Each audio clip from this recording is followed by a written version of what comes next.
Hi there everyone. Today I'm going to show you how I calculate my adjusted average rate.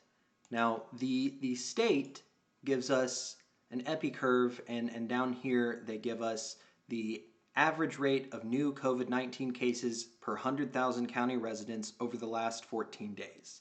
And we can see that's not actually updated to today yet. They only have up to yesterday. It's the 26th right now.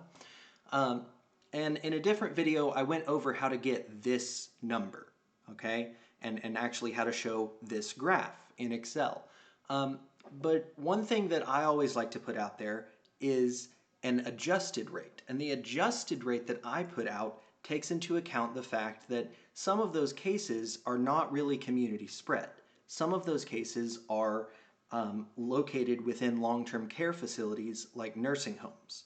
And so there's kind of a debate as to whether or not those should be included, because if people are catching this disease in nursing homes, then they're kind of already isolated from the rest of the community. So some people believe maybe we shouldn't count those cases towards our average rate. And so that's what I do in this adjusted rate. So we'll start at this same website right here. I'll have a link to this down in the description, but this is on the Tennessee Department of Health website. And we'll click here where it says click here. And then we'll go to these downloadable data sets over here on the bottom right of this, these 8 boxes. And we're going to download the County New data set right there. That'll download an Excel file. We'll wait for that to finish. There it is. We open it up and then we hit Enable Editing, just like that. Okay? That's going to let us play around with this data some. So let me zoom in some so it's a little bit easier to see. Okay, I'm going to go up here to the top and I'll click on Total Cases. I'm going to click Sort and Filter and then Filter. That's going to add these little drop downs on each of these top labels. And I want to change the county. I don't want every county, I just want my county. So for me, I'm going to do Sullivan County. Okay.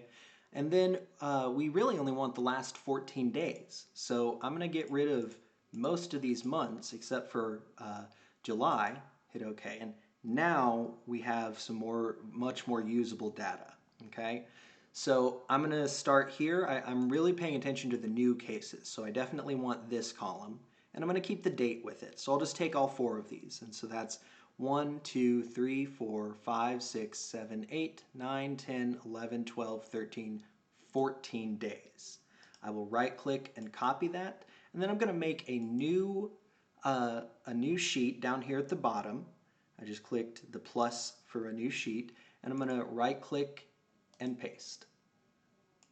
Just like that. Okay.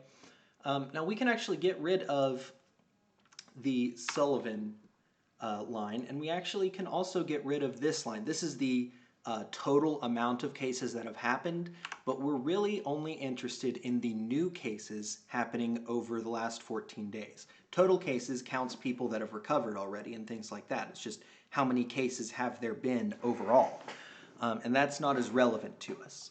So here we have our total cases. Now we are finding, remember, an average. And the way that we find an average is we add everything together and then we divide by how many things we added together. That's our arithmetic mean. And so we can start by adding all of these together. Okay, so I'm going to type equals sum, oops, I misspelled sum, equals sum, and then I hit the tab key, and it gives me that parentheses. And then I'm going to click and drag from 27 all the way down to today's, which is 46, and hit enter. Okay, that's going to give us our total. Now, next to that, I'm going to type equals. I'll click on this number, 364, and then I will divide it by 14. Enter. Now we have 26 right here. This is the average number of new cases, but it's not the average number of new cases per 100,000 county residents. So the way that we're going to convert to that is we need to divide this number by the population of our county. That'll get it down to per 1 person. and then we'll multiply it by 100,000 to make it per 100,000 people. So here's how we're going to do that. We need to know the population of Sullivan County. We can Google that really quickly and find that it's 158,348.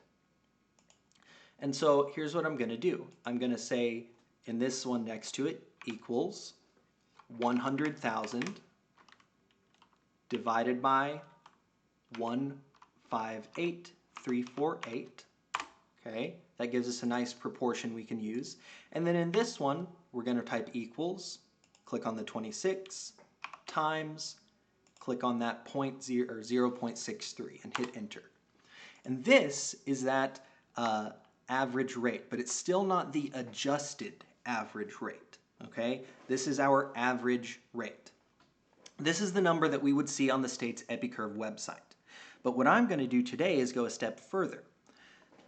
If we go back to this page where we downloaded the data set, over here on the left, you'll see clusters in long-term care facilities.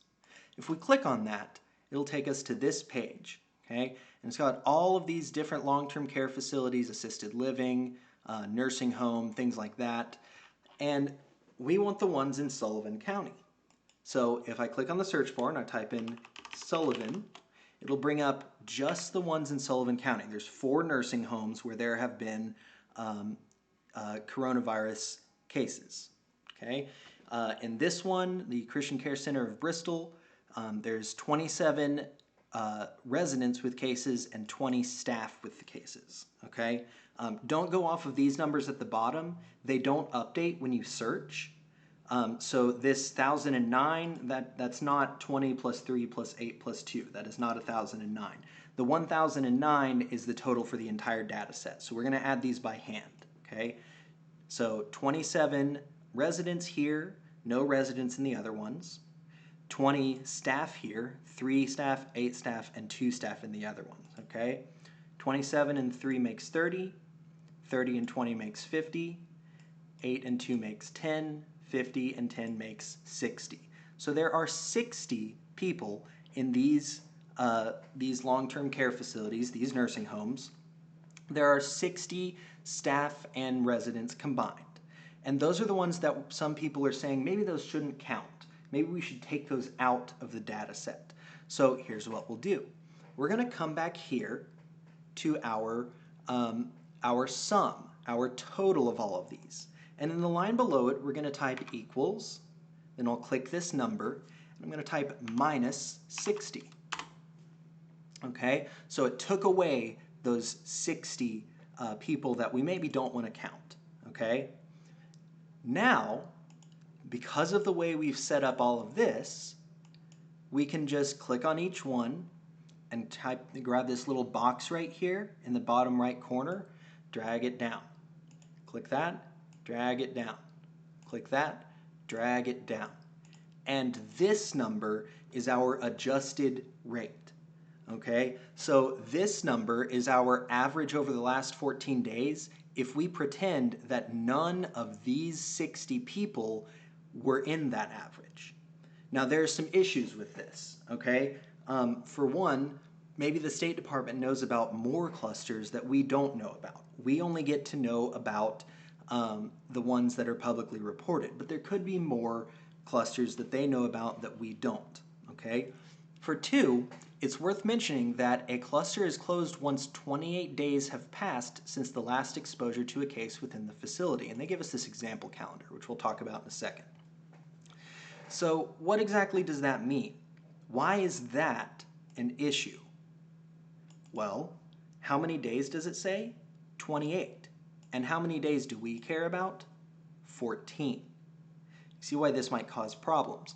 If we look at their calendar, here is what it looks like. So right here, this would be a day where they see an active case, and then they don't find any for 28 full days. And then the Friday after that, they actually get rid of the cluster. So it's possible that these clusters that we're seeing right here are 3 or 4 weeks old, or even longer, because remember, they only close it after 28 days without one. If they had one here and then one here, the 28-day count would start over again. But this one wouldn't disappear from the cluster count. So I think that this is a pretty good estimate, a good safe kind of low number to go off of, because it's very possible that we're discounting when we subtract this 60. It's very possible that we're discounting cases that actually aren't included in these numbers in the first place. So hopefully that helps you all in being able to maybe run this for your own county if you're interested, or perhaps checking my work. I always appreciate to be double checked.